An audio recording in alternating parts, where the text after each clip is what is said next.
What up, what up, what up? Tux Live. I hope everybody's doing all right. Jay Morris, you are first. Destroyer of Words second. You guys are awesome. Hey, let's do a quick mic check, making sure I'm coming in loud and clear. If one of you guys can give me a hashtag Tux Live, that lets me know that you can hear the words that are coming out of my mouth, the mouth that does not move. These words coming out of this mouth.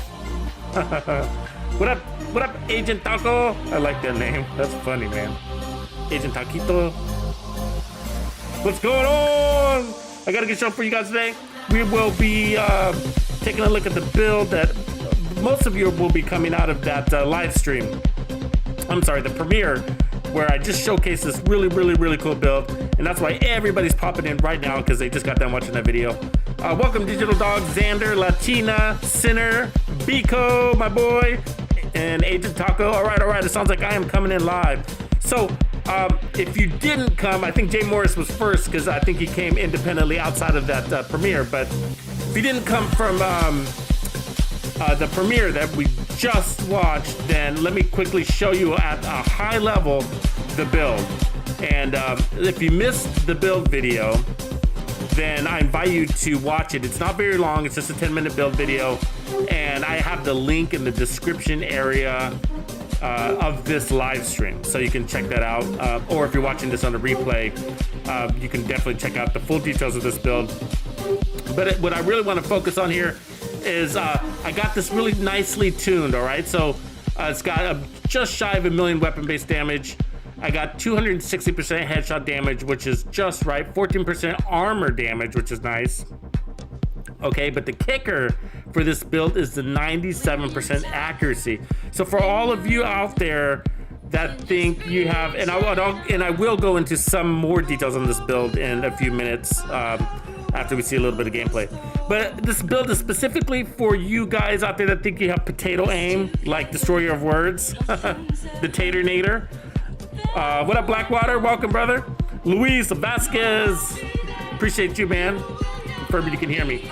Yeah, but you know, I do these headshot builds, especially when the reanimated event comes out, right? And I get the comments of, or you know, just people kind of laughing at themselves, saying that, oh, I love that build, it looks so fun, but my aim sucks, so you know, I just have a hard time with sniping or headshot builds. But and so that's why I did this kind of customized version of what I usually do. And so, but it's built on a lot of principles, you know, so there's a lot to discuss when it comes to builds like this, and it just opens up a bigger, giant conversation. So I'll try not to get carried away with it. But one of the things is that most sniper builds or most marksman rifle builds, all right, MMR builds, they're really overpowered. They really are. And what I mean by that is it's like you got to play for like the averages, right? Like the average enemy that you encounter, not the rare encounter. And this build is still very strong. I mean, we have it's sort of tailored for this event, but it works outside of the event. But with the event buffs, it's hitting at about 50. I think I caught it at 59 million. So you know that's pretty damn strong, right? So you can that was 54 million right there. But you can one tap named bosses with that number. So nothing to worry about when it comes to power there, okay? So, but my point is that sniper builds are so strong that you really have extra attribute slots if you put together your build correctly. And that gives you a lot of room to really, you know, come up with your own hybrid or just optimize your build for more efficiency. And you know, you can run Bellstone, a couple of pieces of Bellstone to get armor on kill that way. You can put on a shit ton of repair skills and incoming repairs. You can put on skill damage and beef up your turret and drone and run that, which make excellent decoys, by the way. But what I did for the folks that would like a little more assistance on the accuracy and the aim side of things was I spec'd up on the weapon handling side of things and accuracy specifically. So with marksman rifles, because you don't have that high, your rate of fire is relatively low, you don't have to worry too much about stability. because you have time between shots for your barrel to basically drop back to its default level, right? But so it's mostly about the accuracy, because you got a lot of targets going left to right, and that's the hardest to adjust to, and so you need the accuracy addition to your build so that you can catch the NPCs in stride. You know what I'm saying? Does that make sense to you guys? So yeah, like Luis Vasquez says, yeah, I definitely suck at headshots. And so in the build video, I mentioned that, like, hey, if that's you, if you say that you suck at headshots, then this build is made for you. It's got insane accuracy. And so I kind of go on these runs, and you'll see them in a little bit here in this live gameplay footage. It's actually probably the fight scenes in this gameplay footage that you're watching now are actually going to be better than the fight scenes that were in the build video. And that's because I wanted that build video to be short, and it kind of gets repetitive watching somebody one-shot everybody like that. So, you know, nice and close. So we're on the move. And so it's not exactly running and gunning. Keep that in mind. I do pause to take the shot. So I'm not like in stride taking the shot. I do stop, plant, and then shoot, as you can see. So that's sort of how I run the build. You don't really want to be moving. I am able to take out a few guys as I'm in motion, but it's something you don't want to do a lot. It'll just frustrate you, and sometimes I just really get lucky when I do that. So I'm in the zone, so to speak. But anyways, so this is something. So besides this build being tailored with a shit ton of accuracy and weapon handling, you know, it just goes to show that there's a lot of room on sniper builds to spec in, you know, survivability or whatever it is, you know, stronger skills or whatever it is that you're looking for, to really carry you through a more diverse type of gameplay or content, you know, whatever your goal is. But what up, Matthew? Welcome, brother. Matthew says they have an uncanny ability to move their head right when I shoot. Totally. You know, when they're distracted, definitely less likely to be wiggling. You know, but sometimes they get in wiggle mode. And there's certain NPCs that are actually harder to hit in the head than others. And I think they're basically by design.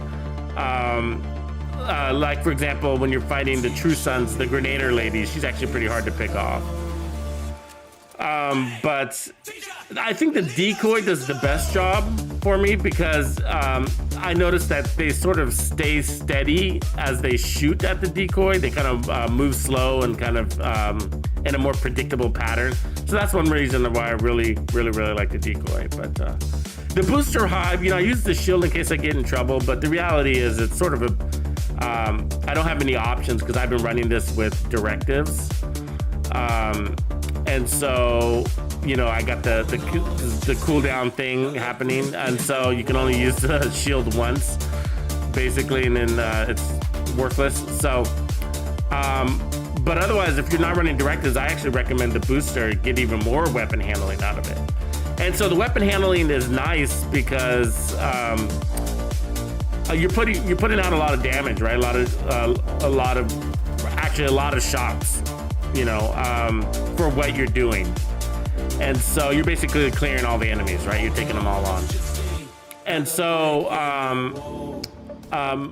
you know, like versus having your skills do it. So, you know, what I'm thinking is that all the handling is really cool because it's not only for your accuracy and stability, but the reload time on this thing isn't that great. It's not super horrible.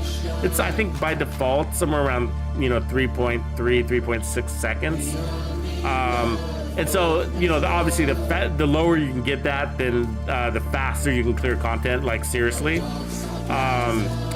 And so I got some other builds that actually make that a little bit even faster. You'll be pretty surprised what I got cooking back at Tux's kitchen, but I can't wait to share with you guys all these builds. So just in case you in case you missed the last video, the premiere of this build, I did mention that Reanimated is active, if you didn't already know that. And to celebrate, I will be producing multiple headshot builds this week, basically one per day until the event ends. So I already got the builds stacked up. I already know what they are. So this is the release for today.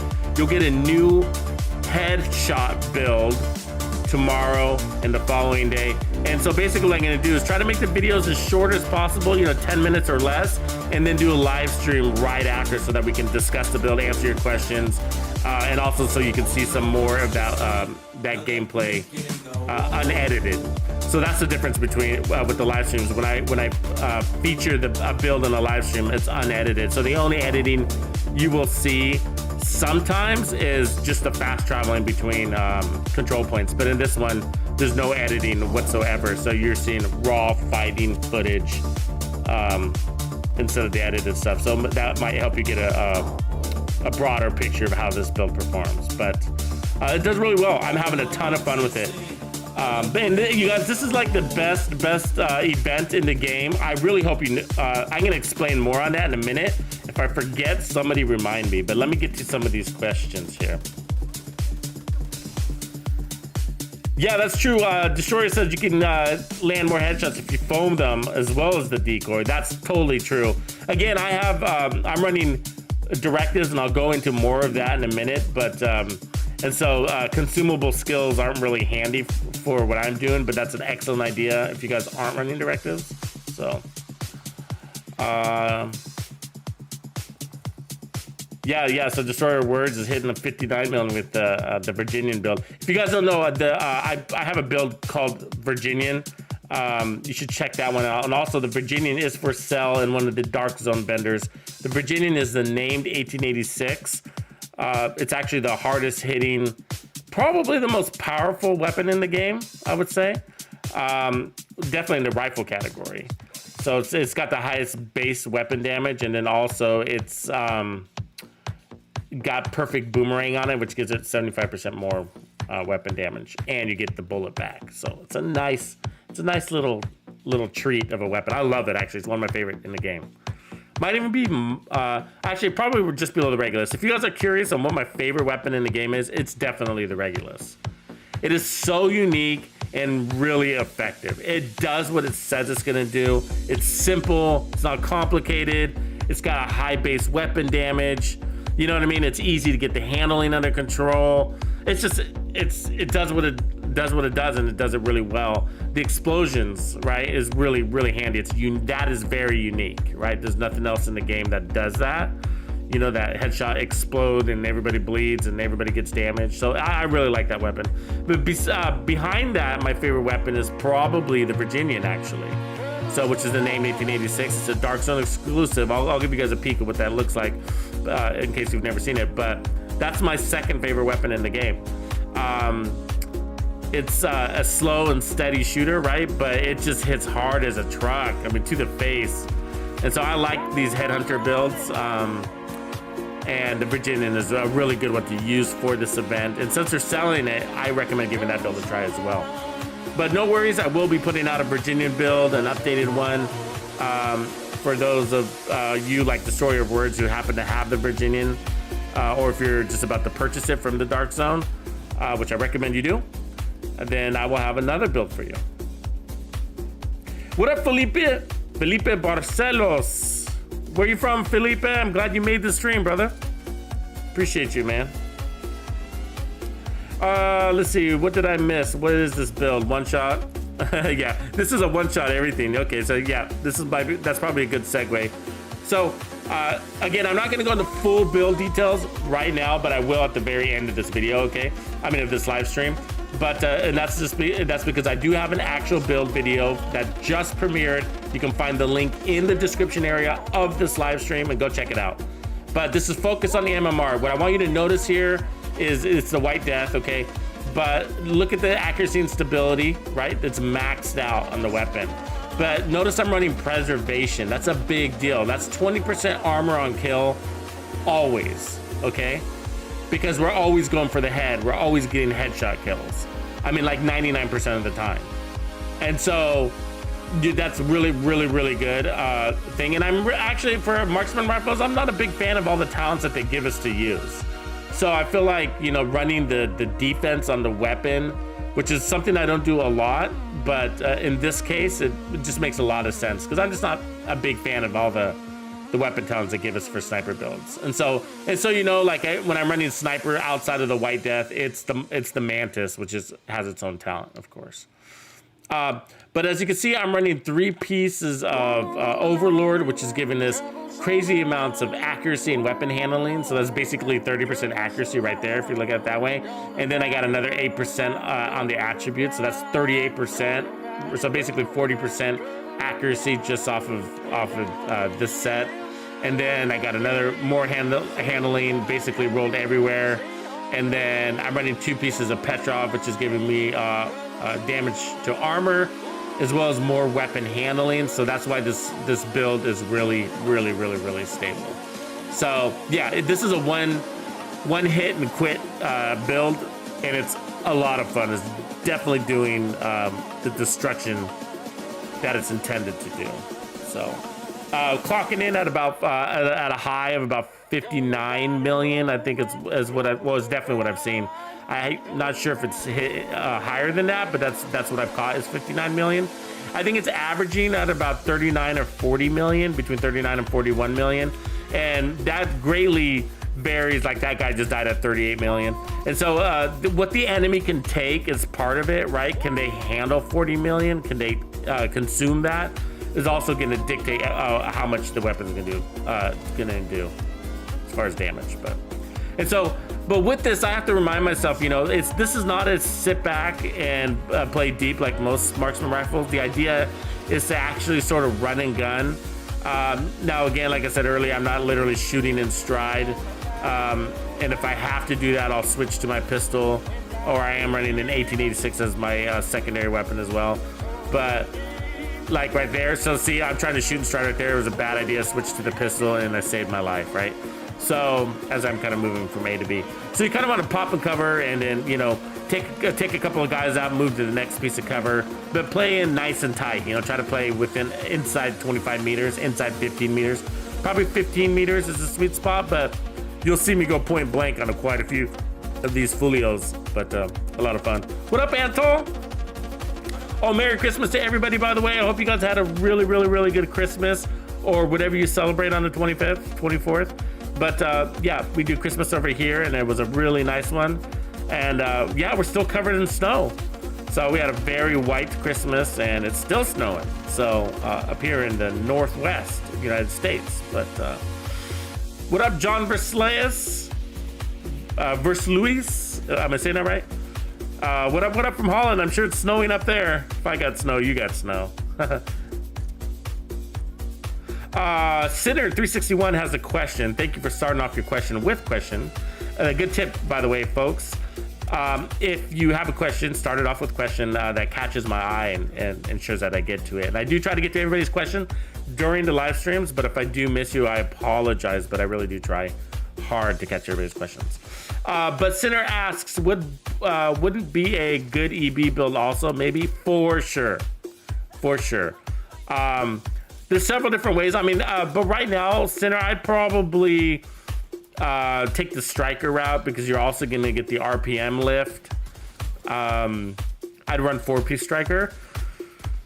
And so, yeah, you're going to get the RPM lift, as well as a little bit of that handling. And then, of course, the amplified damage to go on top of it.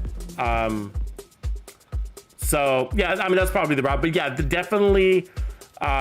I've seen guys run builds like this for assault rifles. There's several different ways you can do it. There's also, like, if you run the punch drunk mask, or you can run Fenris gives you reload speed, and then I think the third thing is its stability on Fenris. And then you can run Douglas and Harding, and that's going to give you obviously pistol damage, but after that it'll give you stability and then accuracy. I'm trying to look for a piece on my build here. Let me just snag it. I know I got the punch drunk, so yeah. So there's several different ways to put accuracy on your builds, and so and honestly, like, I was experimenting with a couple of different ways, and I decided to go with this route because the route that you see here because, and let me just switch to it real quick. I decided to go this way because doing this route with this combination allowed me to get the multiplicative damage from these two pieces. It allowed me to get the multiplicative damage from Fox's Prayer with that damage to target out of cover, and it allowed me to get the multiplicative damage from damage to armor. And so, and then obviously the second piece gives me weapon handling here, which I have on my mask. And then the second and third piece give me 20% accuracy and weapon handling, which is exactly what I need. So that's why I went that route. But you could also go with like the punch drunk mask. And as you see there, you get 20% stability and then 20% accuracy as your second and third pieces. So that's another route you can go. And also you can do all of these combinations for your chugga assault rifles too. So any of these combos work for that as well. And I've seen people do it and they do excel. But the reason why I didn't go this route is because stability is next. And I felt like accuracy is more important for the marksman rifle, just because it's got a slow rate of fire, right? And so we have time for the stability to basically neutralize itself, get back to 0. So anyway, so I wanted accuracy. I really wanted accuracy. So there's two things that I really want for this marksman rifle. It's accuracy and it's reload speed. So the default reload speed, so right there it says 2.2 seconds, but really it's something like 3.3 to 3.6 seconds by default. So that matters when you're sort of running and gunning like we are, or moving at a fast pace. So you know, those were the two stats that mattered the most to me, and then stability after that. But stability is not as important. But it does help for the pistol, of course, and I am using the pistol a lot. I tried to stay true, and I was trying to stay true to the marksman rifle for the most part, even at short distances. But I just have so much fun with the pistol, also. So I love those explosions. But I also use the pistol because I need the ammo. Again, I'm running directives. Which reminds me. Oh, Felipe, you're from Brazil. You're from Brazil. All right. My Brasileiro. I probably asked you that before. Oh, no, but you did say this is the first time on the stream. Okay, cool. Yeah, we do get quite a few folks from Brazil here. So at least 1 or 2 per stream, which I appreciate. I really like having a diverse streaming crowd. Super fun. Super fun. So, yeah, so where you from, chat? Let me know. Let me know. Appreciate seeing different countries and cities, or where, even if you're in the U.S., we're part of the U.S. Love to see where you guys hail from. Any Vikings in the crowd? Let me know if you got any Vikings in the crowd. But, oh yeah, so that reminds me, what I wanted to say is this is actually a very important event. So not just because it's my favorite, but one of the reasons why it's my favorite is because I get to take advantage of all these headshot builds, and really they're the most efficient builds in the game. But let's get into that. So Reanimated is the best event in the game, and that's because it's for the farming potential. Okay, so a golden bullet is no doubt super fun. I mean, I had a blast with that thing, right? But the reality is that you can actually get more loot if you're farming, like named item caches, like I am, through this event than you can a golden bullet. Now, there's a few reasons why.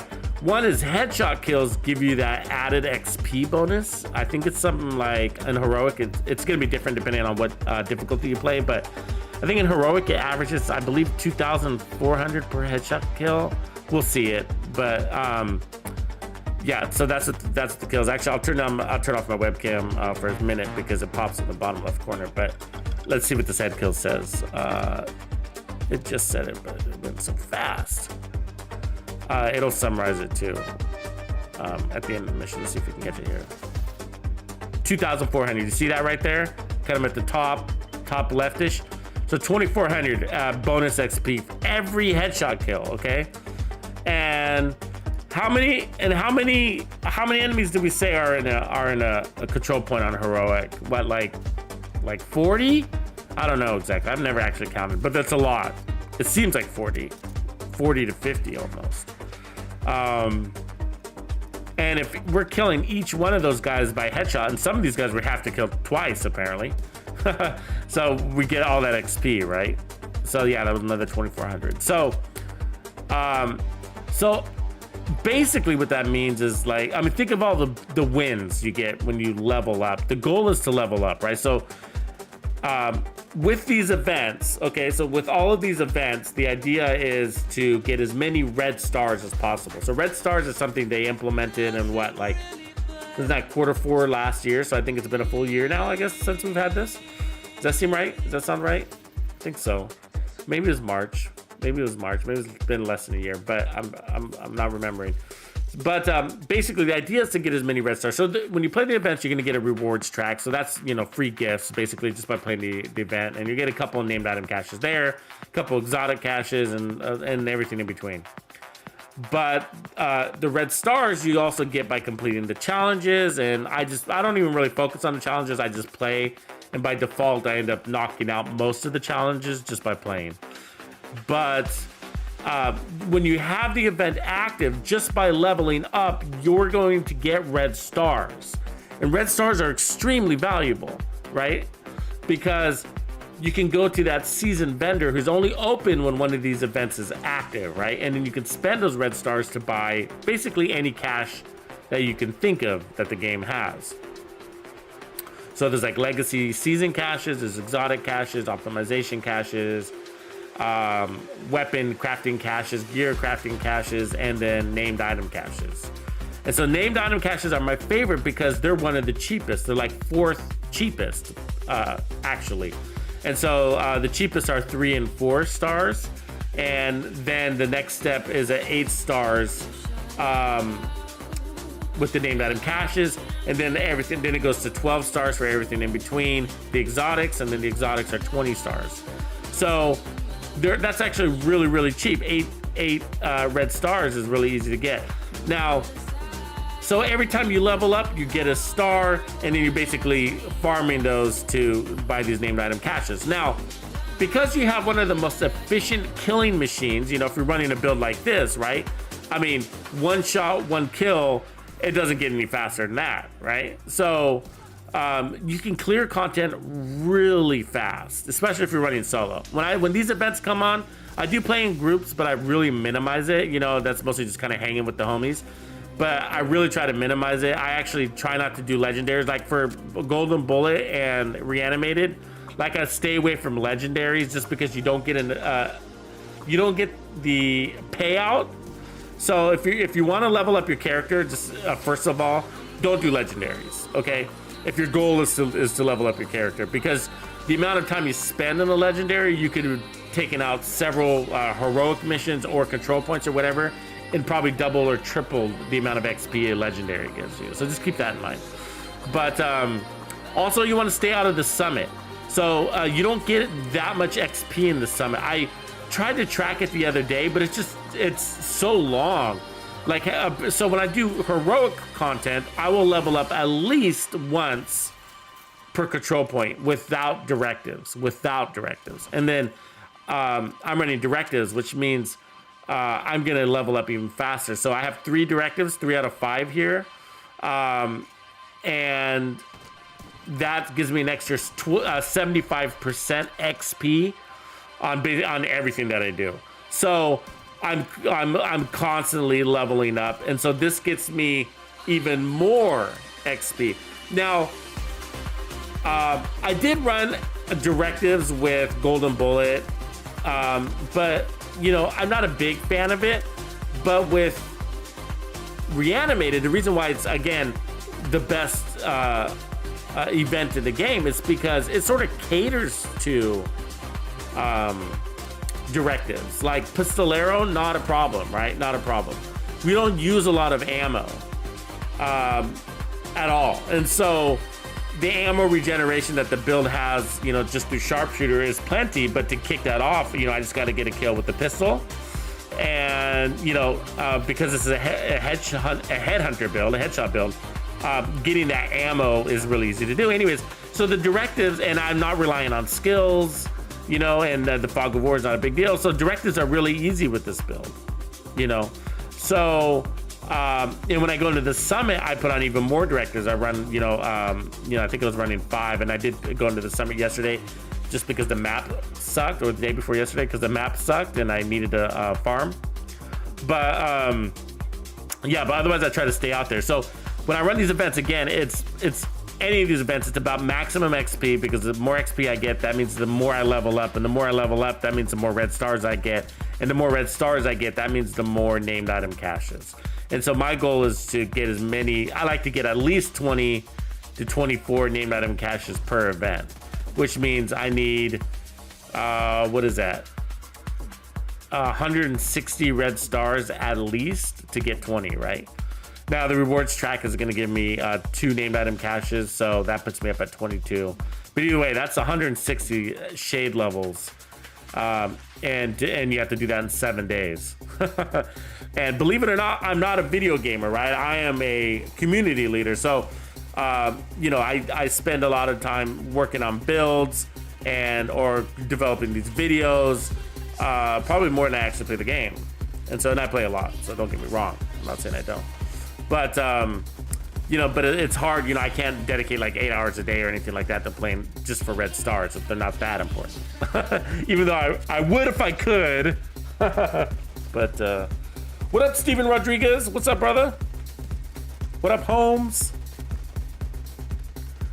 Digital Dogs, did I see you bruised a rib? Did I see you make that comment while I was rambling? But hope you're feeling all right, man.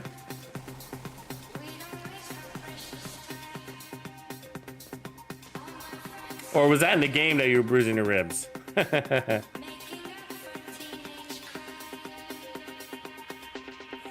Digital Dogs ask, good question here. So I'm scanning back here. What up, Armand Rosses Krevitz? Welcome. If I didn't say hello already, I'm glad you made the stream. Yeah, it doesn't matter. So the reason why, I mean, there's probably other sniper rifles that you could use that would also work, but it can't be an exotic because you have to be able to modify your scope. And so in order to pull in close and to be able to quick fire, hip fire, basically at close range like this, you know, it's a lot easier to do it without a scope, right? So, and so you want a marksman rifle that can pull it off, that allows you to modify your scope. Now, the reason why the White Death is so appealing is for 2 reasons. One, it's bolt action, so I like that because that means I can kind of quick reload, so I can dispense around, reload, instead of having to reload when the mag is dry, right, when it's all the way empty. So I like that. I like that with my snipers. And then also it comes with more than your average sniper rifle as far as headshot damage. It comes with 137% headshot damage. That's what's unique about the White Death, is that it comes with that. Now, we're running the Headhunter talent. In order to Headhunter talent to be maximized, you need at least 150% headshot damage. So basically the sniper is bringing everything you need when it comes to headshot damage.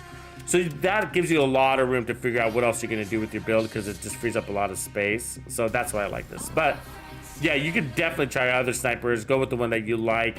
You just have to hit that metric 150% and be able to modify your scope. So that's the only things you're looking for. Good question. Really good question.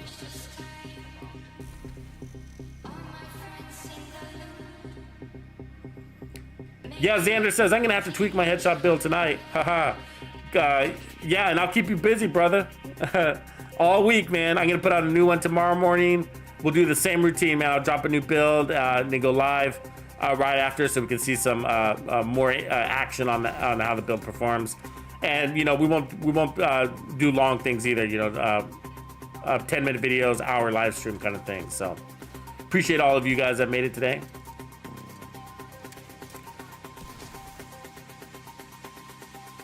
Scanning. Digital Dogs, UK. Destroyer Words, you're out of Cali, the Bay Area. All right. I'm 8 hours to your north. Xander is Canada. You and Hey Xander, are you in British Columbia or what part of Canada are you? I'm in Portland, so I'm always curious because I like my BC boys. They feel like my neighbors. Zero regrets. What up, man? SoCal, West Coast. All right. I'm with you. I'm with you. You're just on the drier side. Be wet, but at least I got snow where I'm at, man. That's one thing. We usually get a shit ton of rain and mostly rain, but you know, we always get a couple of days of snow. Tends to be in the early part of January, but it's cool when we get it over the Christmas days. So.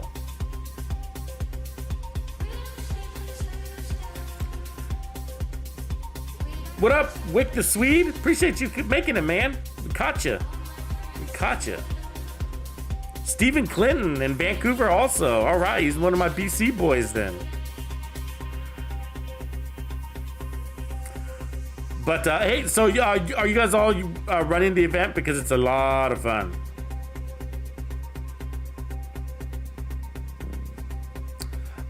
John B asks, is there max stars you can hold? I don't believe so. At least I haven't reached it. Here, I got a question for the chat. What is the most, if you could all reply, it'd be great, but what is the most stars that you've accumulated in an event, whatever the event, doesn't matter. Golden Bullet, SHD Exposed, whatever. What's the most amount of stars you've accumulated? Also, I got Cassie Mendoza, so we'll do a quick peek at her. I do have a recommended buy for you, so check that out. And again, as a repeat, there are a couple of buys of the week from the vendor reset. One of them is the Virginian.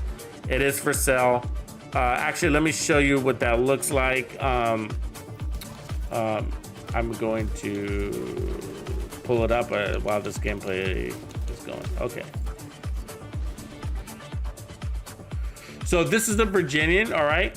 Now, check this out. Mine's triple God rolled, right? And so I only had to reroll one stat, and I think that was that damage targets out of cover. But this is basically how it came, and I got it from a named item cache. So this is why we're farming named item caches, exactly for this. I mean, let me just give you, everything you see here. I mean, I don't know about you guys, but named items, in my opinion, are, I think, better than most exotics.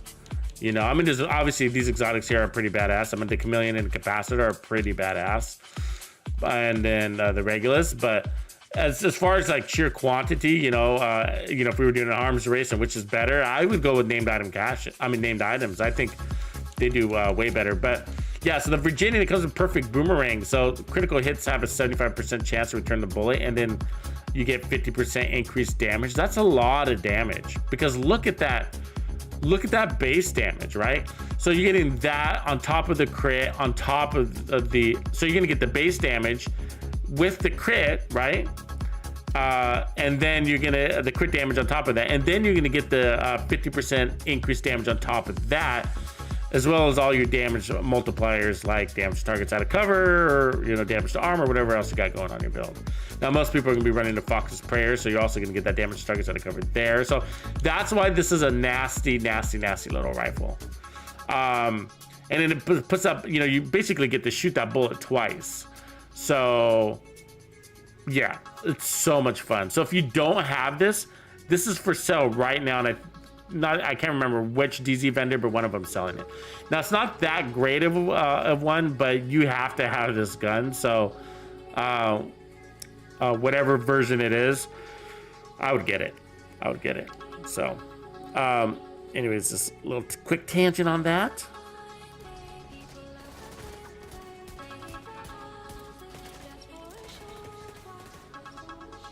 Robert Monroe says, I've been saving my red stars for optimization caches to have my optimization items maxed out.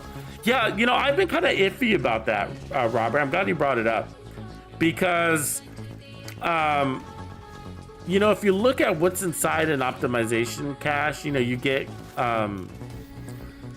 some like materials, right?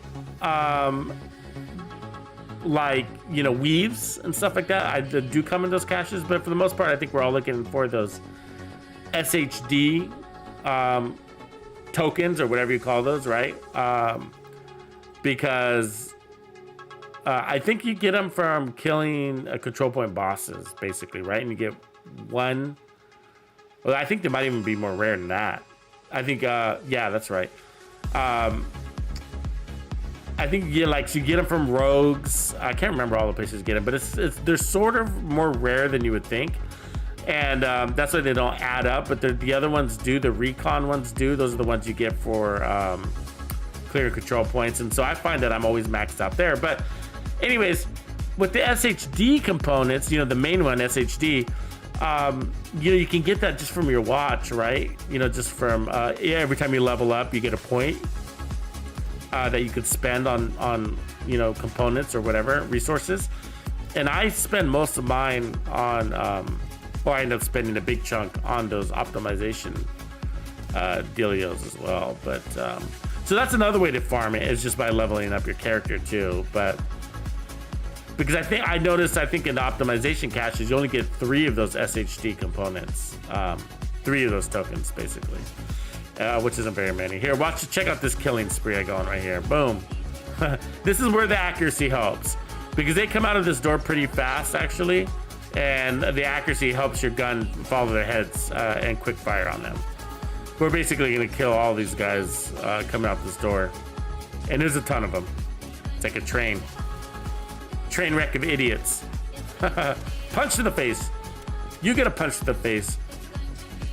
You get a white death hit to the noggin. But yeah, so this is where accuracy is going to kick in. And then a little bit of patience. Notice that was patience right there.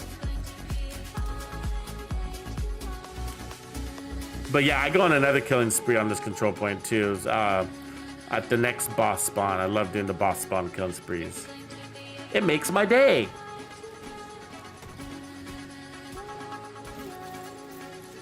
Oh, there you are, Digital Dogs. You said you bruised your ribs in real life.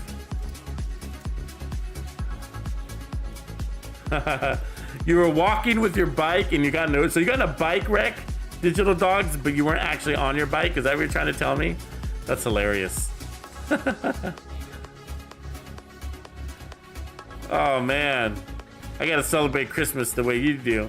Check out this killing spree right here. This is gonna be fun. But notice how it's important.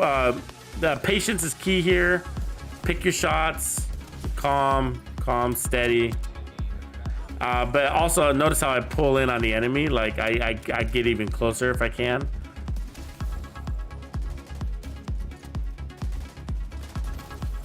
And see, that weapon handling allows me to, all that weapon handling that I have allows me to switch weapons really fast.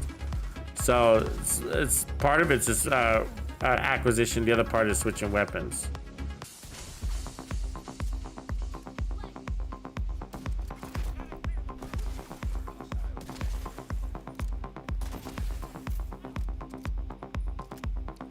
So you probably couldn't even tell I was switching between the rifle, the White Death and the Regulus there. It happened so fast. But yeah, so we cleared that whole control point manhole thing. I think there's only one guy left. I don't even know how he escaped, but there it is. But yeah, so that's a one-hitter quitter build at its finest. That's why I love it. I mean, I'm satisfied. Are you guys satisfied? If not, let's work on it. Let's work on it. If this isn't your build, don't worry. I got more for you. We're going to be doing some that are allow you to put out more bullets per second as well.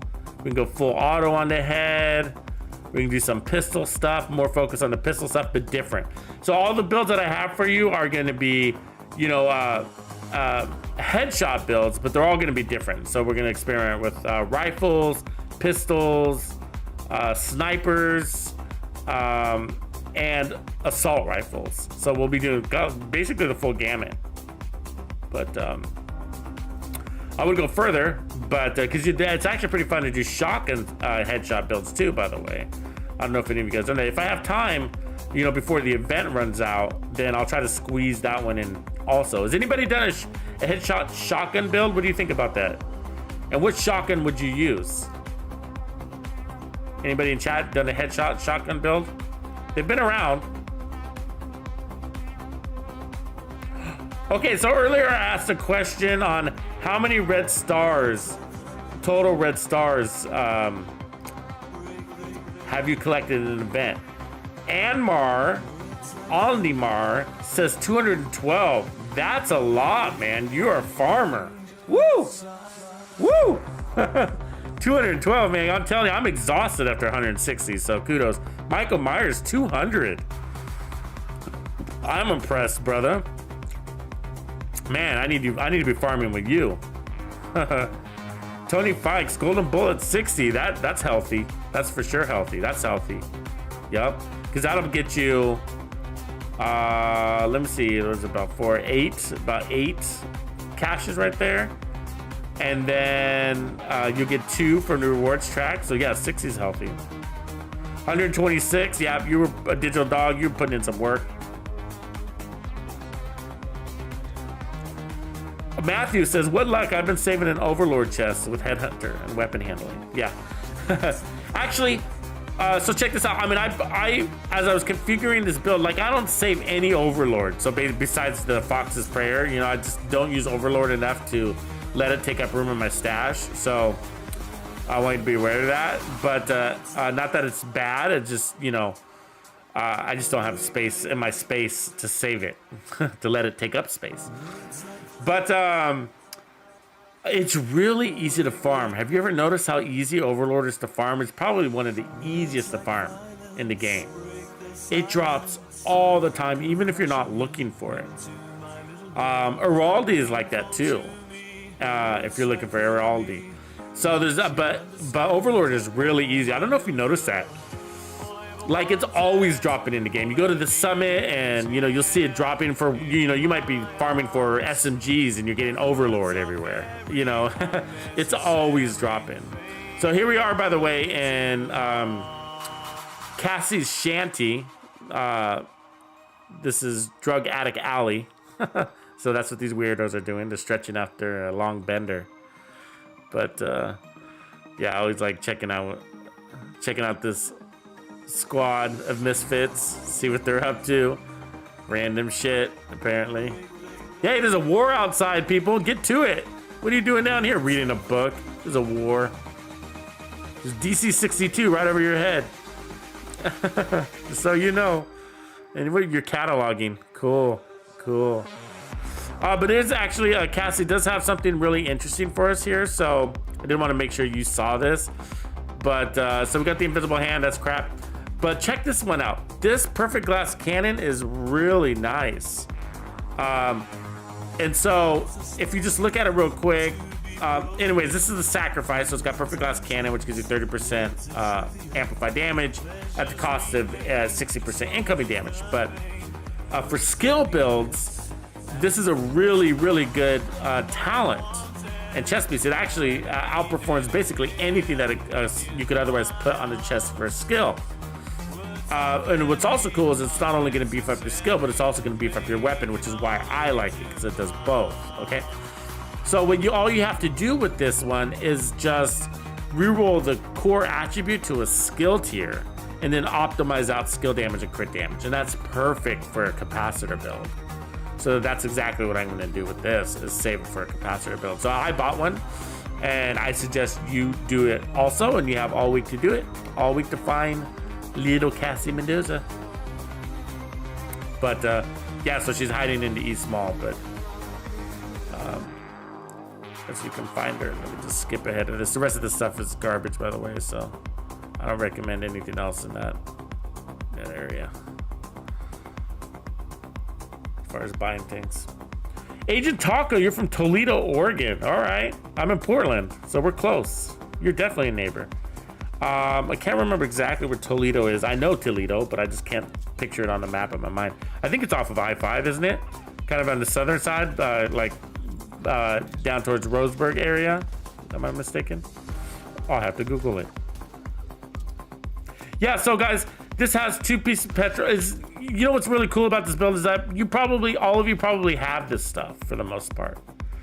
You know, So none of these pieces on this build, and again, I'll do a build recap, but none of these pieces on the build are hard to find. So again, I'm running 3 pieces Overlord. The knee pads are the Fox's Prayer, right? And everybody's got Fox's Prayer. So all I did is re-roll it to headshot damage. You could also put weapon handling instead. So, and then the other 2 pieces of Overlord, like I said, are Overlord's really easy to farm. I got all the Overlord I can eat, and just running a couple of floors in the summit. I think I ran like 10 floors, and I literally got all the Overlord I can eat. So I had options. I left myself a bunch of options. So that's really easy. And then everybody's got the Contractor's Gloves. I'm running the Contractor's Gloves, right?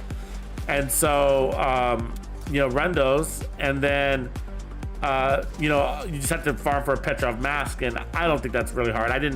It fell for me while I was farming Overlord, which is funny, right? So I got the mask I was looking for while I was getting the chest piece and the holster. So, but either way, I think all these pieces are really, you probably have most of these pieces. And if not, it's really easy to farm. But you know, you see what the focus is: high weapon handling, high accuracy specifically. So with that in mind, just make sure you know, top out your headshot damage and weapon handling on your build, and basically got the same concept here, even if you're not able to put it together exactly like I'm doing. So but yeah. Elma says my cap is 99 stars. Agent Taco's got 90. Rick McGuire, most earned is 172. Wow. Most lost is 100. Oh, that's sad, brother. I lost like 55 stars the other day. Something like that, between 50 and 60 stars the other day. It was the, I think it was the SHD Exposed event. I was farming it, and I was not a big fan of that event, but I farmed it anyways, and then I forgot to cash it in because I was working. Oh, I was so upset. I was grinding. Michael Myers says I like the Virginia, but still prefer the Diamondback. I gotta dust that one off. Michael, how do you get around the random targeting?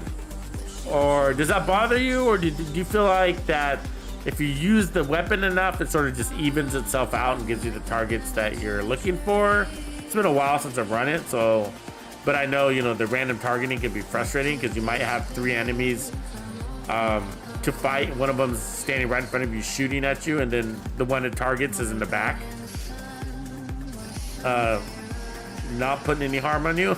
So does that happen to you, or is it less frequent? Yeah, let me know. Curious about that. Do I need to break it out? Elma says Punch Drunk, Memento, 3 Providence, and Fox's Prayer. That's a good setup. Headhunter, headshot, and weapon handling attribute wise. 1.2 sharpshooter, decoy, and sticky. Drone, depending on mission. Yeah, that's a good setup. Can't argue that. There's so many different ways you can do these. That's also why this event is really cool. Not just because of all the XP and leveling up, but there's so much creativity. Because it gives you the extra power, right? You got extra power with your builds right now, right? Because of that green juice. Experiment with your builds, man. Don't just go with the strongest. You'll notice, like, if you try to come up with the strongest sniper build or whatever, I mean, you can do that, but it'll be a lot of waste. You don't need it because everybody's dying, as you can see at, you know, 30 million, 8 million, 50 million, you know, depending on the enemy. But if you try to go much higher down, I mean, you can pull off a 100 million build, use the Nemesis if you want to, right? But you don't need that to kill the enemies. So beware of that. 200, Matthew says 240 stars or something close to that. Jeez, you guys are beasts. You're making me feel bad. I thought I was a soldier. Now I felt like a sissy with your 200 and something stars. Jeez.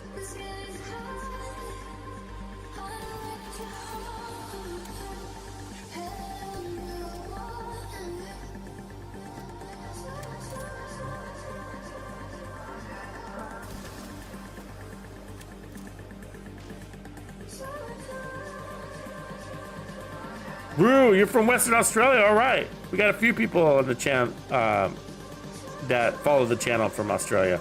Australia's got a lot of Division 2 players. A lot. It's up there as far as, the followers of my channel. I think like it's the US, Canada, and then as far as like major groups of subscribers, US, Canada, and then the UK, and I actually think it's Australia and then Germany. It could be Germany and then Australia, but it goes something like that. So Australia's definitely got a lot of Division 2 players. That's pretty cool. I like that. I like knowing that when we're sleeping, there's somebody playing the game. That's basically how the clock works.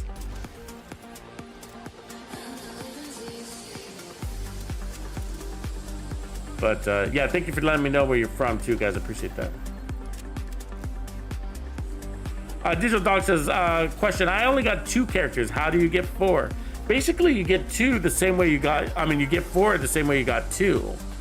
So just go to your login screen, right when you log in, you have your character kind of standing there, right, where you can toggle left or right and pick your characters. But just go to create a new character and it'll ask you if you want to start, basically if you want to start in New York or from scratch from Washington, D.C. Now for me, I started in New York. So I started at level 30. And then all you have to do is the New York map, finish that, and then kill Keener and get your watch. And then once you do that, you can buy the ability to share your stash from Anaya. And so and once you buy your booster, so you buy the booster package, I think you have to buy it once. Like, it's been a while since I've done it, but once you buy it once, I think it works for all your characters. It was something that you maybe paid just anywhere between $3 and $12 to buy the booster package from Massive Ubisoft. But once you buy that, it works for, I think, all 4 characters. You can use it over and over and over again. So I have 3 characters, and I used to use them all as mules, but now I use one just for raids, so I can have my raid builds ready. But yeah, and I've been kind of holding off on doing my 4th, but I really need it for the stash space. But just dreading it, but it's worth it. Probably now's the best time to do it anyways, because when they drop all that new content, we're going to be getting all this new gear. You're going to need the stash space. So ROC Slash says, Subtux, caught some of your vids and want to say you're doing great things for the community. Keep it up. If you have not seen yet, Cassie has a sacrifice chest for perfect skill builds or DPS. ROC, you think like me. That's exactly what I recommended we buy from Cassie. So appreciate you, and also appreciate your kind words, man. Thank you for keeping watching the communities back and whatnot, and also for the really nice things that really helps, really nice words that really helps me go strong, make more for you guys. So this is where I ended up for the day. So I basically started playing the event the day that it launched, and then let me see, how many stars did it say I had? I'm gonna scroll through it. Sorry, give me a quick sec. I know I saw the stars here. There it is.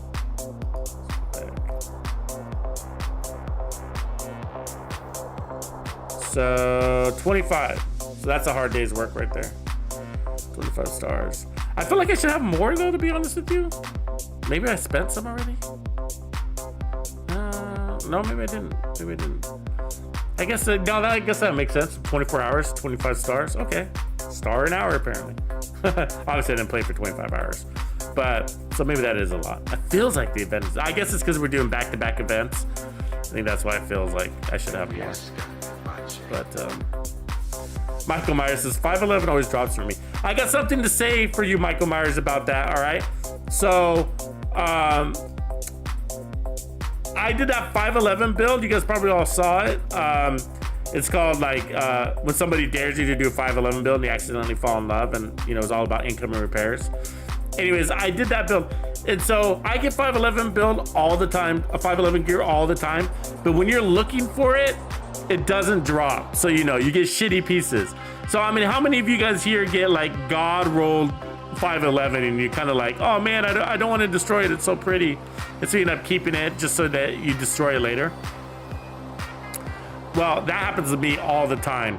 And the truth is that when you start farming 511, which I actually did, basically for the first time ever, and I found that it was impossible to get good rolls. I was just getting random crap with random things. It was all random. It was like, oh.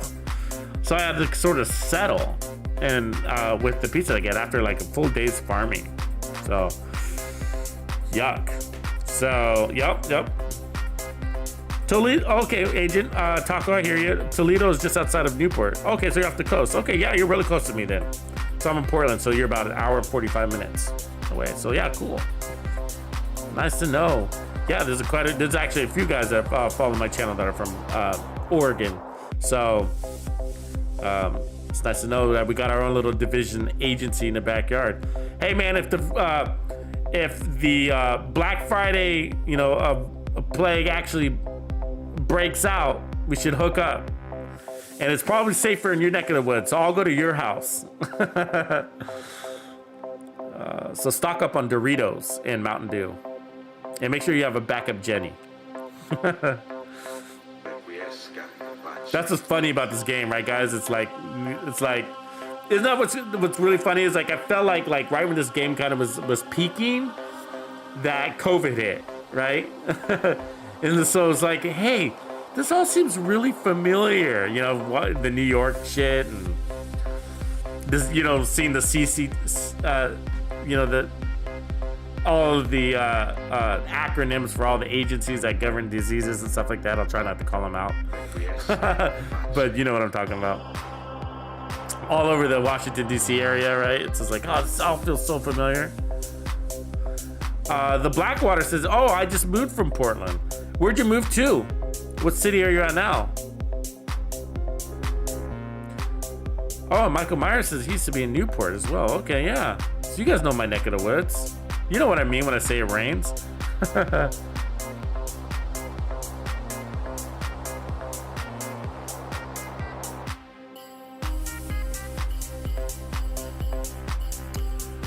Criminal Logic was thinking about firing this up again, he says. What gameplay loop are people doing these days? The tower mainly? That's actually a really good question. It sort of depends, but I think for like, I do control points a lot, and then outside of that, I feel like, I would say like I'm a steady player, and I got the Warlords of New York a little bit late, like the expansion. So by late, I mean like 3 or 4 months, maybe a little bit longer. I also have never exploited the glitches like a lot of people have. So I feel like my watch is tried and true. And so I'm a steady player. I'm a guy that plays almost every day, not exactly every day, but let's just round it out to like 5-6 days a week. And I feel like we spend, so for somebody like me that's never left the game, I've never left the game, like I didn't go to Outriders and I didn't follow that bandwagon. It was obviously, I thought it was kind of crazy to head over to that game because it was obviously kind of gimmicky. But so I've stayed true to this game. I've kind of played it steady, and so I feel like my watch reflects that. And so when I use my own watch as kind of a meter, so I can tell based on my experience in this game and how much I play, which is actually a lot, definitely more than your average player. And I do wish it would be more, but I do spend a lot of time actually creating the videos and stuff like that. But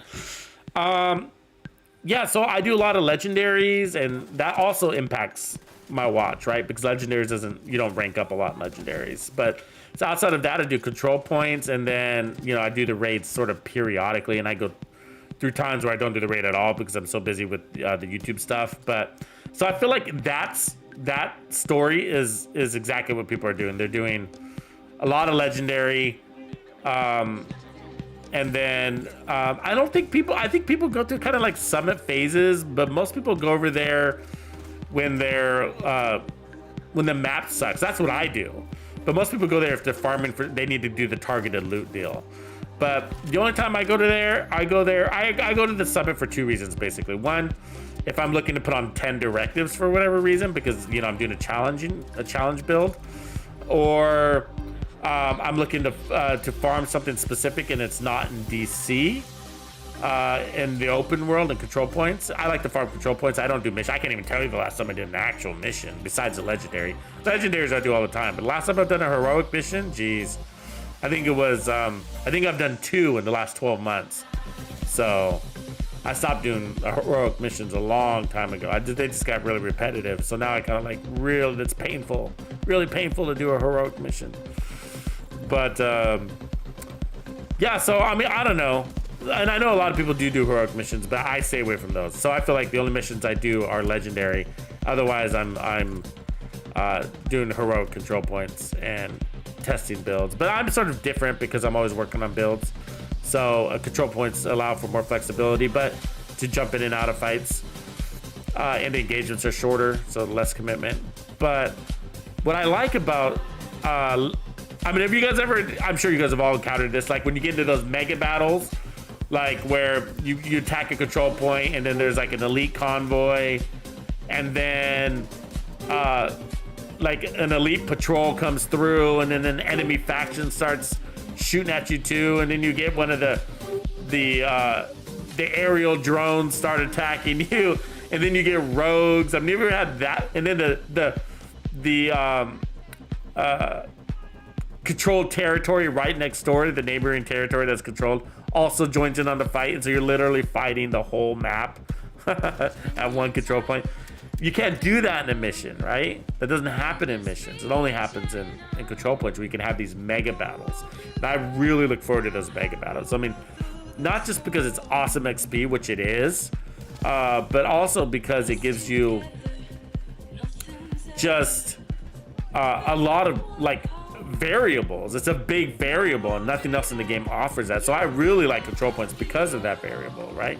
And even this, I run this control point here. I'm at Sinkhole right now, and I run this all the time, but there's still a variable element to it, right? They could come out this door to my left, they could come out the door behind me, they can come out the door ahead of me. You know, there's 4 exits technically for them to come out of. So it's sort of a gamble, and so I can't just stand in front of the door and wait for them to come out. I have to sort of like stand in the zone and sort of I'm basically managing 4 doors and kind of trying to overwatch all 4 doors. And so that, I mean, that's a variable. But missions are really straightforward. They're pre-recorded, right? They always come out of this door, and there's always this configuration of enemies, right? There's 1 elite, 2 veterans, and 3 reds, right? So, you know, whatever the mission. So, and legendaries are like that too, and that's how you can solo legendaries, is because every wave of a legendary is prescribed. So what you do is you memorize the prescription of enemies, and then you memorize your priorities, and that's basically all you have to do to complete legendary solo. Or even in groups, right? You memorize it. It's always the same. There's like a minor variable to it. But yeah, so I feel like that's, you know, most people are probably that have been playing the game for a while are bouncing around to legendary missions, the 3 that we have, otherwise doing control points, and then doing the summit, as you mentioned, only when they have to.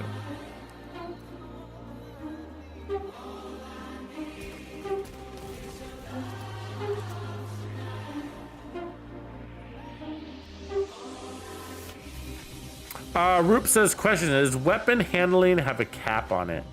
Yeah, it does. And the cap, well, I mean, there's like the highest that you can achieve, and I don't know at the top of my head of what the actual number is, but I think what you're asking really, is there a diminishing return? And the answer is yes.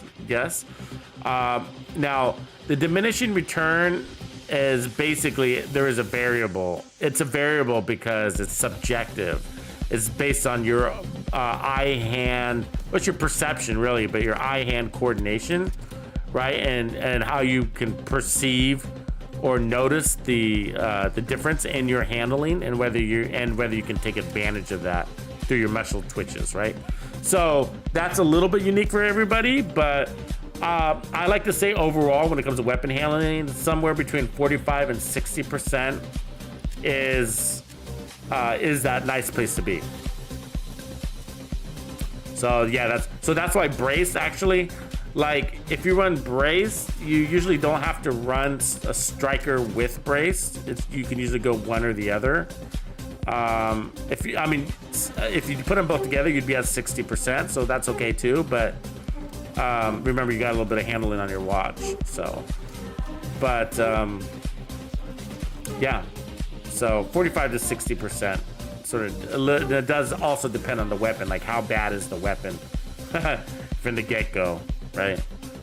So yeah, so Michael Myers says 45%. I think that's a pretty safe number to say, but there's a range. I would say 45 to 60%. I'd say it's a range.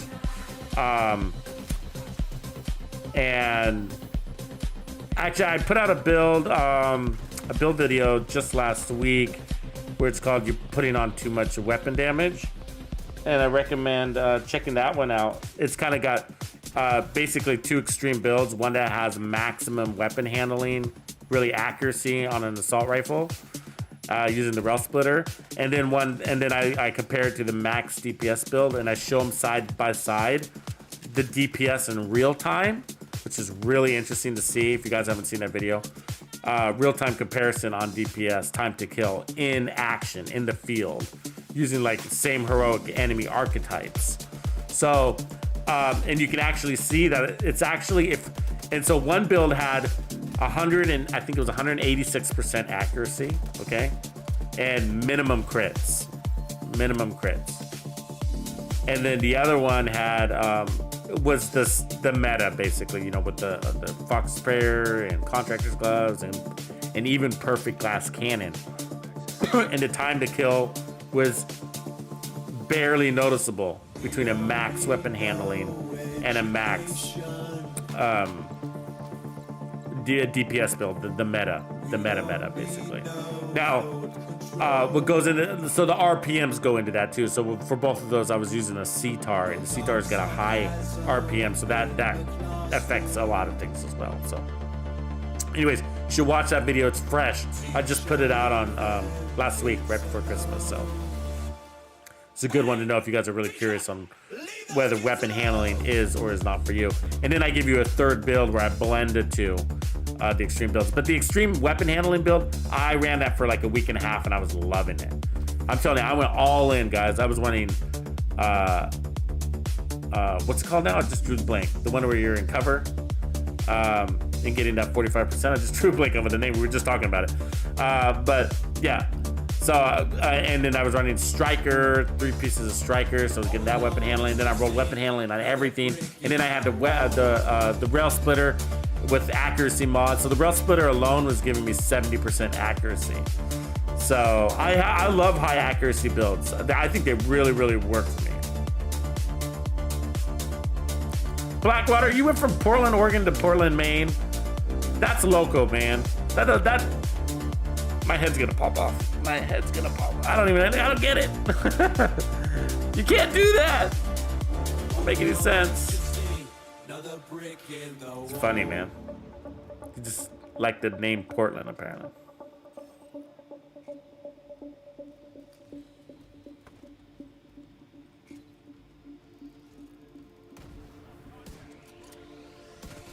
Yeah, there's a girl, there's a gal, I should say, not a girl, but there's a gal that's on our Discord who also does YouTube videos. I think she probably streams too. I'm not quite sure, but she did. I think her name is like Mill Mom, or God, I'm bad with names. I'm sorry for butchering that, Bill. Mill Mama or Milsim Mom. Ex-military, obviously, but she does a really good job, actually. She doesn't got a lot of viewers, but it's almost like she's not doing it for the viewers. She's just kind of showing her work, but she's got 25,000 SHD. I'm impressed with that number. And apparently she took 6 months off, she was saying in chat. So I'm like, that makes me really impressed with the number. But she's a solo player. and she does heroic content with directives. Is basically how she rolls. But she really pushes herself and challenges herself, and I really love her playstyle. It's actually a lot like mine, and she's a PC player, and she runs and guns and uses the full breadth of her loadout. So she'll cycle through all of her weapons, like as you should if you're really going, because you want to minimize his reload time. And so she'll use assault rifle, SMG, and then cycle through her pistol, and then then refresh. And it's amazing to watch her play. She's got really good moves, and that's what I say is like one of the tickets to making this game really work for you. Is make sure you have the moves as well as the build, right? A good situational awareness. Got to have the dance moves, and then it's the build. So it's basically in that order. But yeah, she's got a. Anyways, what you're mentioning reminds me of her Doobie-Doo. Doobie-Doo says the highest SHD level he's seen in the game was over 25,000. Yeah, she has. I'm not sure if it's over 25,000, but it's in that realm. So, but I think Milsim Mom. Sorry if I'm messing that up. But yeah, so let me Milspec Mom. It's Milspec Mom. Ben Man, you got my back. Neil Hughes, Pink Floyd rules. Agreed. Steven Rodriguez says, I joined Tux Clan and Discord. Awesome people. Thanks, man. We appreciate that. You guys, we're at that stage like, I don't build a community. You guys are building the community. You guys are making the community. It's really gotten to that point where it's an animal all on its own, and it's just like a really good group of people. So if you guys like talking about builds, then you need to go to my Discord. It's a free resource. If you don't do Discord, you should. It's basically a social media app for video gamers, for people just like you, just like me, and it's it doesn't cost anything. But yeah, so we got our Discord open, and Latina's been dropping links, and you should definitely head over there if you like to talk about builds. This is a really cool place to do it. There's no build snobs. It's not snooty. It's a relaxed environment, and it's kind of sort of a safe place where everybody's opinion is heard, and without much judgment. So yeah, so I'd like to continue that, and if that sounds like something that you guys want to participate with, then you are officially invited. Say Tux sent you. They'll be like, he did. You're in, man. You're in. Yeah, girls and guys, all races, all places.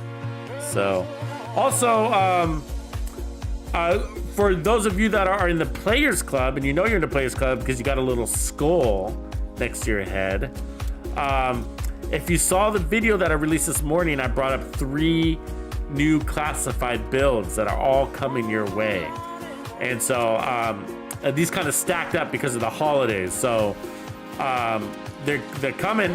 I hope you're ready. Also, for the hardcore banditos, I am working on the next chapter for the Netflix style build miniseries. So I'm excited to share that with you folks. The hardcore will gets early access to that premiere, and we do it kind of like movie style. So I'll set it up so that like we all kind of enjoy the new episode together, and then we'll have a Tux Talk afterwards. Live stream members only. Let's see what else is coming up. So again, we'll be having new reanimated builds every day of this week, and then we'll be live streaming the special, and then breaking into some New Year content. So we got some new stuff coming as we bend the New Year. So look out for that stuff. I'll deal you into some more specifics as we get closer, but all good stuff. So, speaking of Players Club. If you guys didn't know, Players Club gets access to classified builds, and these are secret builds, and these are made just for the Texas Players Club True and Hardcore Banditos. And these are extra builds that I make as a thank you for supporting me and the channel, and really the entire community, because that's what I do. Is I like to build up the community, create builds, and support the community. So If you want to tap into these secret builds, you can do that by clicking on the join button. If you're on a computer, you should see it right below the video that you're watching. But if you're not on a PC or a computer or whatever, then if you're on a phone, that little button's hard to find, so I'll drop a link right here for you. It's also in the description of every one of my videos, the link to join Texas Players Club. So. Luis Vasquez asks, any new clans for Xbox or PC? I'm not sure, with the holidays, we're a little bit behind, but, we get a lot of requests to join the Tux clans, and we try to keep up as much as we can and getting everybody on. But we do have captains here, so if you guys are interested in joining the clans, going to the Discord is the easiest and best way to do it. It's really good too, because it also shows the community that you're active.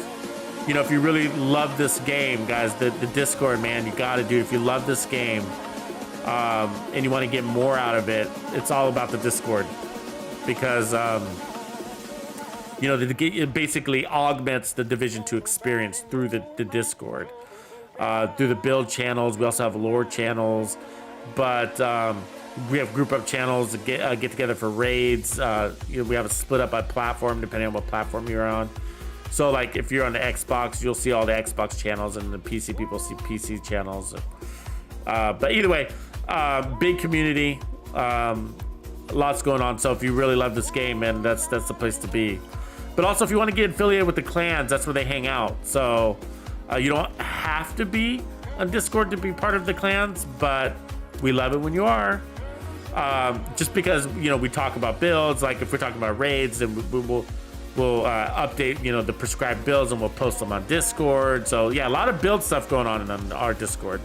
So, that's what people love about this game. So again, another reason to head over there. And Latina just is and will be dropping links as we go through this live stream. Digital Dog says, yep, can't go wrong with joining the Players Club, essentially, if you're getting into builds. Appreciate that, man. Thanks for the support, all of you guys, all of you players, all of you skulls, banditos.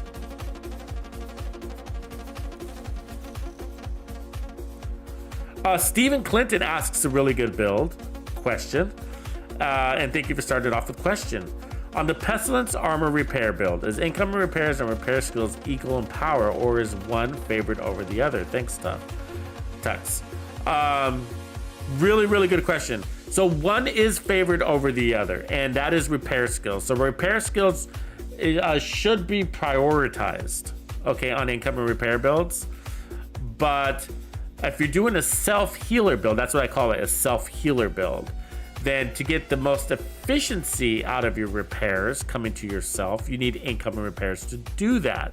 So, and that's basically what incoming repairs is. It's a repair skills booster to yourself.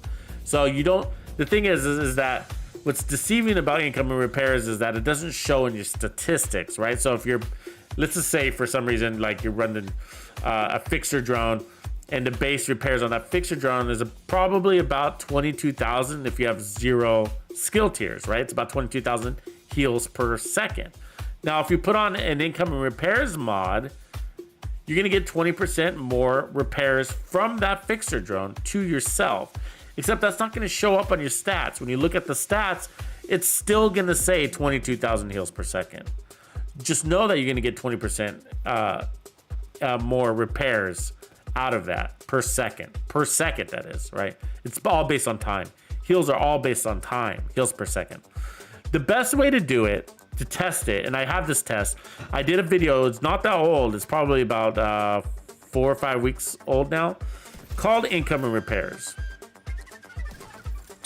And it says it's called Income Repairs Makes You Godly, but basically it's 1-to-1 ratio, Steven. So I can talk about this for a long time, but if you're just looking for the short answer, yeah, it's a 1-to-1 ratio, but repair skills needs to be the priority there. In other words, never have more incoming repairs than you do repair skills. It won't work as intended. So it's a 1-to-1 ratio, but basically look at it this way. Repair skills, incoming repairs. Repair skills, incoming repairs. Repair skills, incoming repairs. But notice that income repair skills is first. So that's what I mean by repair skills must be prioritized. So repair skills, income repairs, repair skills, income repairs. Now, it's also scaled. So it's a scaling thing too, right? So the more repairs you have, then the more that 20% income repair is going to matter, right? So let's just say, for example, you put on 100% repair skills, right? Now you're gonna get 20% more income repairs of that 100% repair skills, right? Which is more than if you only had 50% repair skills, right? Because so as you increase your own repair skills, then your income and repair scales with it. So that's what's cool about income repairs, it scales. And so if you're running something like the Memento backpack and you're picking up trophies and you're stacking 30 trophies that give you 30% skill efficiency, and inside skill efficiency is what? Repair skills. So let's just say that little drone you're running all of a sudden gets stronger. If you're running an income and repairs mod, it by default gets stronger also because your repairs are getting stronger. So as your repairs get stronger, your income and repairs also get stronger. So it scales as your repair skills go up. So that's why it's really, really good. But I did do a really good build. If you ever want to just test it, it's really, really easy to test income and repairs, okay? So just put on an all red DPS build with no skill tiers, no technician, nothing, all right? Just an all red DPS build, put on something like gunner or whatever for specialization. Then put on your healer chem, okay? And it doesn't matter what the mods are, just run your healer chem. And then hit yourself, go into the testing range, damage yourself, hit yourself with the healer chem, see what it is. Then add an income and repairs mod and do it again. And you'll notice that it's an ever so slight increase. It's so slight, it's hard to tell. And that's because you got a really small base amount of heals. Now juice it up. Add like 3 or 4 repair skill mods, right? And then hit yourself with juice. Take away one of those repair skill mods and replace it with an income and repair, and you hit yourself with the juice again. And you'll notice that it's a lot more, like a whole tick more. And so that's basically what it does. It just improves your efficiency. But more importantly than getting more heals out of that juice is how fast you're healing per second. That's the most important thing about income and repairs, is that you're soaking up more heals per second, which means you can take more damage per second. And a lot of people don't think about income and repairs that way, right? They just think about, I got no armor and now I have full armor kind of thing. But no. It's about how fast those heals are being soaked up, because many times you're taking on a lot of damage. So, for example, like if you play Iron Horse and you're in the furnace room and you're standing in the control room and you're under fire, like that's a perfect scenario where a self-healer build with a balance of repair skills and income and repairs would be really, really handy, because you're constantly taking on damage as you're constantly healing. And so the stronger you can suck in more heals per second without depleting your heals, right? Then the more chance you're gonna be able to survive the damage that you're taking. So it also, people don't think about it this way too, it's actually makes your heals last longer. So if you're using a hive, you're using less heals, less drones basically. So if there's a team and you're running income and repairs and somebody throws out their hive, you don't need as many drones as your team would. So basically you're saving more heals for your buddies when you're running income and repairs. So yeah, I really enjoy income and repair builds. I definitely recommend them. And testing them is easier than some people think. So I think there's some people that like to complicate the concept a little bit too much, but just put on a naked red build and squirt yourself with some healing juice and add a couple of income and repair mods and a couple of repair skill mods, and you will notice the difference. Just do an A/B test, right? No heals, income and repair, lots of repair skills, and then a balanced income and repairs and repair skills. Basically 1-to-1 ratio. That's where you'll end up. So I hope that helps. Lots there. But yeah, on my channel there is an income and repairs video. I just put it out.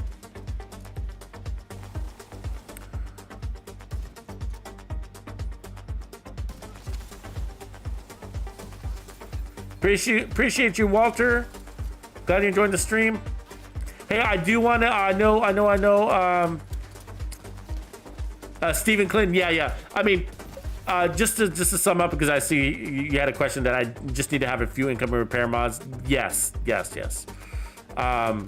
Like if you have 6 slots, you know, I would do, you know, like 3 income and repair, 3 repair skills, or you could go less. It's not gonna hurt you that much, so you can go 4 to 2, 4 repair skills, 2 income and repair mods, you know, or even 5 into 1. It's all gravy. It's all good. So, but I show you, I put on a build video where I'm standing there taking a full turret and heroic content to the chest. You got to see that video. It's actually the 511 build.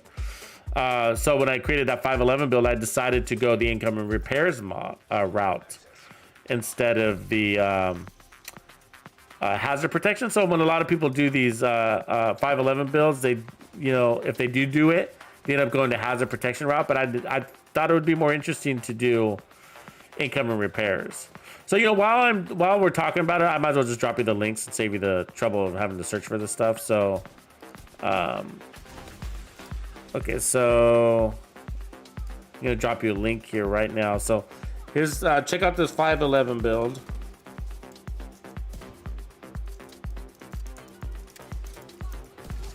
So that's a build with max income and repair. And then just after that, I did an actual income and repair. Where is it? Income and repair demonstration. Here it is. And then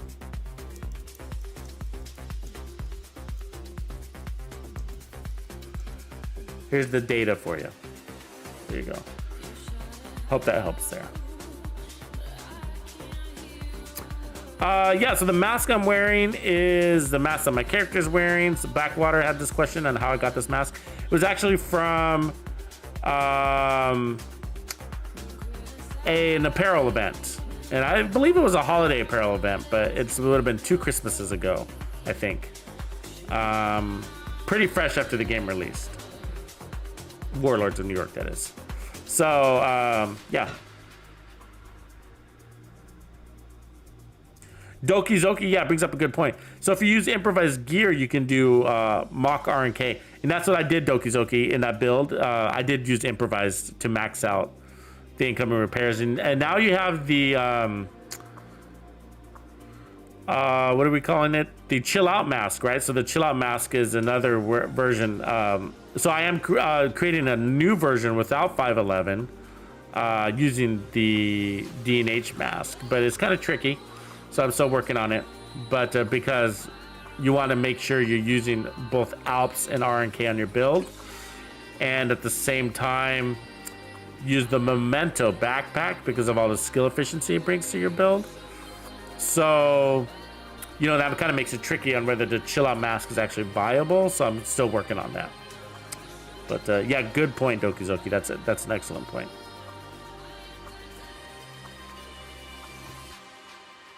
Yeah, I do a lot of improvised builds, guys. So, hey, before I forget, again, for those of you who are who showed up to the live stream without going through the build, I'm gonna drop this build for you too. But this is the Cowboy headshot build, hitting at 59 mil, really. 59 mil. So this is the build video that you're watching the gameplay of, okay? And so many of you came from that build video into the live stream because they were linked. But so yeah, so this is the build I'm gonna do a quick walkthrough. So you want to run sharpshooter because that's gonna give you faster acquisition of targets and more handling, as well as more headshot damage. Now I recommend the White Death because of that 137% headshot damage, also because you could modify the scope. So notice my mods, I got handling, accuracy, and reload speed. All right, I got damage to armor on mine, but you can also go damage to targets out of cover, and then I'm running preservation. So there is all my survivability on the weapon talent. That's gonna give me 20% armor on kill, spread over 5 seconds. and we're always getting headshot kills. So we're basically always getting that full 20% armor on kill. So, so basically that headshot damage at 137%. So all other marksman rifles are going to give you less. So this is a really good marksman rifle. Again, you want to not use a scope because we're fighting from close in, as you saw from the gameplay footage. For my secondary, I have the Virginian right now, but it was actually running the 1886, so I can also have preservation, and it worked out really well. And then for my sidearm, which I use a lot, I'm running the Regulus, but if you don't have the Regulus, you could also do the D50, the Orbit, the Liberty, or any of the hard-hitting revolvers as well. So this is all based off of the Headhunter talent, right? So you need 150% headshot damage to maximize this, and then everything else, you know, because these builds are so strong, because marksman rifle builds are so strong, then I decided to dedicate all my extra slots to weapon handling. So I maximized the weapon handling on this, and that's because I know a lot of you guys think you have potato aim, and you probably don't. And so this is going to help you land more of those headshots, and I'll tell you why you want to do that in just a second. But my knee pads are my second pair of Overlord, and that's giving us the 20% accuracy and also the damage to targets that I cover, and I got more headshot damage. And then my holster is my third piece of Overlord, which is has more, which gives us 10% more weapon handling, and then I have headshot damage and weapon handling. And notice all these pieces aren't maxed out, yet the build performs really well. So that's saying something. That's telling you how hard this build hits. It doesn't even need to be maxed out. So, especially with the reanimated event, that boosts it even further. So keep that in mind. So, yeah, so 3 pieces Overlord, and it's really easy to farm Overlord. I got these 2 pieces here in the same day, and I got more than these 2. I got alternate pieces for my mask and gloves and all this stuff. So I decided to go this route because it allows me to take advantage of the multiplicative damage from these 2 pieces. So we got the damage targets that I cover, multiplicative, and then the gloves, which I'm not using an LMG, but that damage to armor means more than what I would have had from anything else that I could have put in that LMG slot. So yeah, so that's why I decided to go with the Petrov gloves route to maximize my weapon handling. Notice I'm running 2 pieces of Petrov, and that gives me 10% weapon handling from the brand set. And then I got weapon handling and headshot damage spec throughout. So yeah, Headhunter, headshot damage, weapon handling. That's the recipe here. And then Heraldi, marksman rifle damage. You can also do Providence back here. I just didn't have the one with weapon handling and headshot damage maxed out, and I wanted those stats to be tippity top. And then I'm running Vigilance. Don't worry about Vigilance being deactivated because you only need it for your first kill. So after that, it's, you know, Headhunter is going to take over. So, so headshot damage, we're at 259%. You can definitely go higher. You can get this build over 300, probably close to 330, but you don't need it. We're killing named bosses, named heroic bosses with 1 bullet with this amount of headshot damage. And then I got 14% damage to armor. So that's actually pretty high. And that's coming from the weapon itself. So I got 6% there, and then another 8% from the gloves. So that's a lot of the damage. But then look at this accuracy and the reload. Those are big. That's a big deal. It's really helpful. And also the swap speed, believe it or not, because I'm swapping to my pistol a lot, and even the rifle sometimes. So being able to cycle through those weapons really quickly is very helpful when you're playing, you know, point blank, basically. So. We also have armor on kill. It just doesn't show up here, but it is 20% armor on kill, and you don't need a lot of armor because we're chain killing. So our efficiency in killing is our defense. Does that make sense to you guys? So because you're able to kill an enemy with 1 bullet means that you don't have to stay out of cover very long, right? You pop out, kill an enemy, go back in cover. That fast, even faster than the way I said it, right? It's like basically a split second you're out of cover, so you don't need a lot of armor with these builds. So keep that in mind. Don't overload these with armor. You can, that's not gonna help you. So, I mean, you can go up to like 1 million, 1.1 if you really wanted to, but I just don't really feel like you need it. But having armor on kill or repair skills, you could also go the repair skills route is another way to go. So you could just, you know, have a drone with you and let that be your way to heal yourself. That's perfectly fine too. So I decided to go with armor on kill, because it's instant. And so we're killing instantly, we're healing instantly. And that's why we want to have all of this accuracy. That's why this accuracy matters, because if we're not landing our shots, we're not killing. If we're not killing, we're not healing. So it's all based on landing our shots, and that's why accuracy is really important. So, can you tack it down? Yeah, you probably could. But I felt like with the damage output that we were putting out, I didn't have anything else to dedicate my build to. Does that make sense? I got 20% armor and kill. I don't need more armor and kill. I don't need any more headshot damage. You know what I mean? So I felt like, oh, okay, I might as well go all in on the accuracy, basically, and then some weapon handling. But so that's why I decided to boost my accuracy so high, is because my build had all the defense it already needed and all the killing power it already needed. So it was time for efficiency, and so that's the direction I took this build. But a great build for those of you who think you don't have good aim. All right. So yeah, so that's all I have for you guys. And so with that, I am going to sign out, and I will catch you tomorrow. Make sure you like this video, subscribe, and join Tux's Players Club if you have not. Be part of the club. You're invited. It's official. Later.